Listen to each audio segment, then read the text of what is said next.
Kamu adalah garam dan terang bagi dunia ini. Matius bab 5 ayat 13 hingga 16. Dalam pewartaan ini, kita mendapatkan identiti kita sebagai pengikut Kristus. Dalam pewartaan ini, Yesus tidak berkata, "Kamu seharusnya menjadi," tetapi Yesus mengatakan, "Kamu adalah."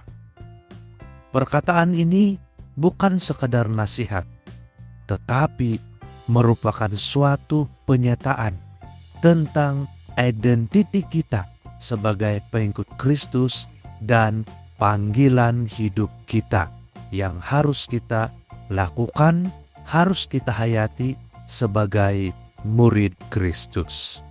Identiti kita sebagai garam dan terang bagi dunia ini. Garam dan terang bukan hanya hiasan, tetapi merupakan unsur yang penting di dalam kehidupan kita, terutama sebagai pengikut Kristus. Artinya adalah kehadiran kita di tengah-tengah dunia seharusnya membawa makna, membawa arti dan dampak yang baik kepada masyarakat dan kepada dunia ini. Yang pertama, menjadi garam bagi dunia ini. Menjadi garam, arti dia memberi rasa dan mencegah kebusukan. Pada masa Yesus, garam itu sangat penting digunakan untuk memberi rasa dan mengawetkan. Secara rohani, kita sebagai garam itu dipanggil untuk memberi rasa, yaitu kasih, kejujuran, pengharapan, dan yang lain-lain. Mencegah kebusukan, kita sebagai garam mencegah supaya tidak terjadi dosa, mencegah ketidakadilan, mencegah kebencian, dan mencegah segala perkara-perkara yang bertentangan dengan kasih Tuhan.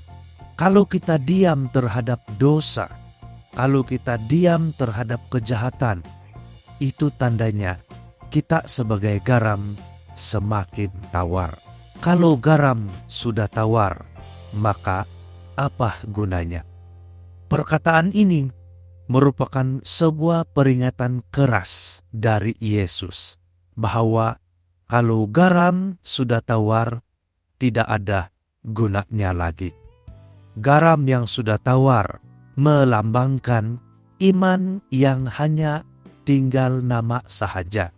Iman yang hanya di atas kertas. Garam yang tawar juga melambangkan iman yang aktif di dalam gereja, tetapi tidak hidup dalam kehidupan setiap hari.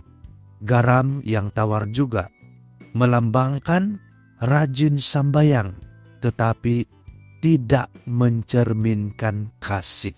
Sebaliknya, iman yang sejati itu selalu perlu diperlihatkan dalam tindakan atau perbuatan yang konkret dalam kehidupan setiap hari. Yang kedua, identiti kita, yaitu terang bagi dunia ini. Terang tidak pernah dinyalakan untuk disembunyikan atau untuk diri sendiri.